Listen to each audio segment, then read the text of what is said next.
السلام علیکم ورحمۃ اللہ وبرکاتہ۔ میں ہوں محمد رضوان اور آپ دیکھ رہے ہیں 7 منٹ لیکچر۔ آج ہم آیا صوفیہ مسجد کے بارے میں جانیں گے۔ آیا صوفیہ سلطان محمد فاتح کے ہاتھوں فتح قسطنطنیہ ہونے تک مسیحیوں کا دوسرا بڑا مذہبی مرکز بنا رہا۔ تقریباً 5ویں صدی عیسوی سے مسیحی دنیا دو بڑی سلطنتوں میں تقسیم ہو گئی تھی۔ ایک سلطنت مشرق میں تھی جس کا پایہ تخت قسطنطنیہ تھا اور اس میں بلقان، یونان، ایشیا کوچک، شام، مصر اور حبشہ وغیرہ کے علاقے شامل تھے، اور وہاں کا سب سے بڑا مذہبی پیشوا بطریق کہلاتا تھا۔ اور دوسری بڑی سلطنت مغرب میں تھی جس کا مرکز روم یعنی کہ اٹلی تھا۔ یورپ کا بیشتر علاقہ اسی کے زیر نگی تھا اور یہاں کا مذہبی پیشوا پوپ کہلاتا تھا۔ ان دونوں سلطنتوں میں ہمیشہ سیاسی اختلافات کے علاوہ مذہبی اور فرقہ وارانہ اختلافات جاری رہے۔ مغربی سلطنت جس کا مرکز روم تھا وہ رومن کیتھولک کلیسا فرقے کی تھی اور مشرقی سلطنت آرتھوڈکس کلیسا فرقے کی تھی۔ آیا صوفیہ کا چرچ یہ آرتھوڈکس کلیسا کا عالمی مرکز تھا۔ قسطنطین نے اس جگہ 360 عیسوی میں ایک لکڑی کا بنا ہوا کلیسا تعمیر کیا تھا۔ 6 صدی میں یہ کلیسا جل گیا تو اسی جگہ کیسر جسٹینین اول نے 532 عیسوی میں اسے پختہ تعمیر کرنا شروع کیا اور اس کی تعمیر 5 سال 10 مہینے میں مکمل ہوئی۔ 10,000 معمار اس کی تعمیر میں مصروف رہے اور اس پر 10 لاکھ پاؤنڈ خرچ آیا۔ اس کی تعمیر میں کیسر نے دنیا کے مختلف سنگ مرمر استعمال کیے۔ تعمیر میں دنیا کے خاص مصالحے استعمال کیے گئے۔ دنیا بھر کے کلیساؤں نے اس کی تعمیر میں بہت سے نوادر نذرانے کے طور پر پیش کیے، اور روایت ہے کہ جب جسٹینین اول نے اس کی تکمیل کے بعد پہلی بار اس میں داخل ہوا تو اس نے کہا، سلیمان میں تم پر سبقت لے گیا۔ یہ در حقیقت نبی حضرت داؤد علیہ السلام کے بیٹے سلیمان علیہ السلام کے ذریعے بیت المقدس کی تعمیر پر تکبرانہ اور گستاخانہ جملہ تھا۔ اگر ہم اسلامی سلطنت میں آیا صوفیہ مسجد کے بارے میں بات کریں تو 1453 میں عثمانی سلطان محمد فاتح نے قسطنطنیہ کو فتح کیا اور بازنطینیہ کو شکست ہو گئی، تو اس شہر کے مذہبی رہنماؤں اور راسخ العقیدہ عیسائیوں نے اسی کلیسا آیا صوفیہ میں اس خیال سے پناہ لے لی کہ کم از کم اس عمارت پر دشمن کا قبضہ نہیں ہو سکے گا۔ مشہور انگریز مورخ ایڈورڈ گبن منظر کشی کرتے ہوئے لکھتا ہے، گرجا کی تمام زمینی اور بلائی گیلریاں شوہروں، عورتوں، بچوں، پادریوں اور راہبوں سے بھر گئیں۔ کلیسا کے دروازوں کے اندر اتنا ہجوم تھا کہ ان میں داخلہ ممکن نہ رہا۔ یہ سب لوگ اس مقدس گنبد کے سائے میں تحفظ تلاش کر رہے تھے جسے وہ زمانہ دراز سے ایک لاہوتی عمارت سمجھتے آئے تھے۔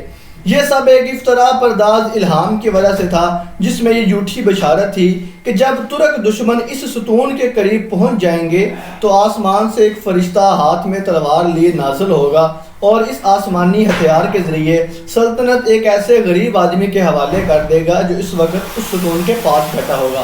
لیکن ترک عثمانی فوج اس ستون سے بھی آگے بڑھ کر صوفی کلیسا کے دروازے تک پہنچ گئی۔ نہ کوئی فرشتہ آسمان سے نازل ہوا اور نہ رومیوں کی شکست فتح میں تبدیل ہوئی۔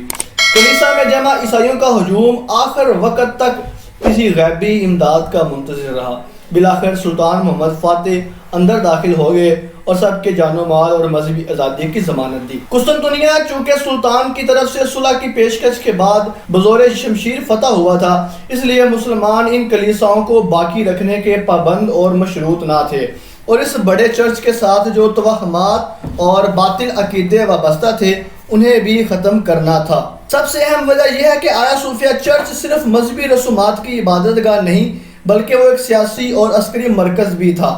چنانچہ اسے مال کے ذریعے خریدا گیا اور اس میں موجود رسموں اور تصاویر کو مٹا دیا گیا یا چھپا دیا گیا اور محراب قبلہ رخ کر دی گئی۔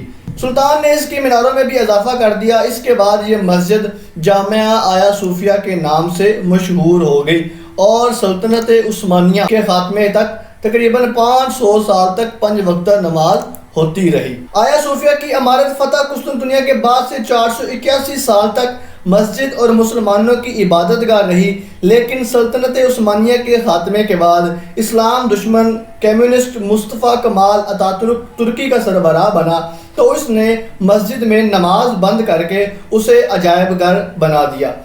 24 جولائی 2020 کا دن ترکی کی تاریخ کا اہم دن ہے۔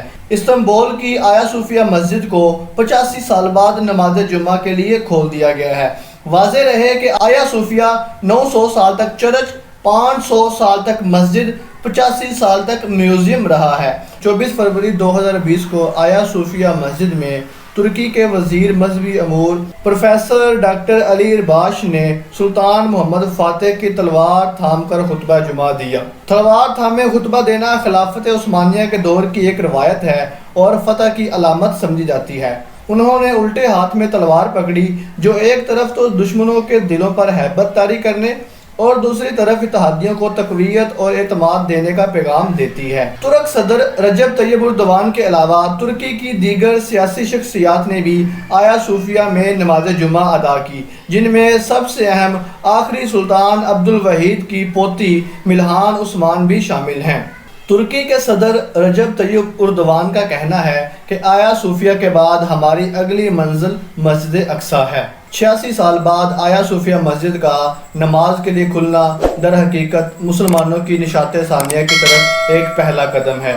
آخر میں دعا ہے کہ اللہ تعالیٰ مسلمانوں کو اتحاد و اتفاق نصیب فرمائے، اطیع اللہ و اطیع الرسول کے پرچم کے نیچے اکٹھے ہو کر دنیا میں قال اللہ و قال الرسول کا پرچم لہرانے کی توفیق عطا فرمائے، آمین۔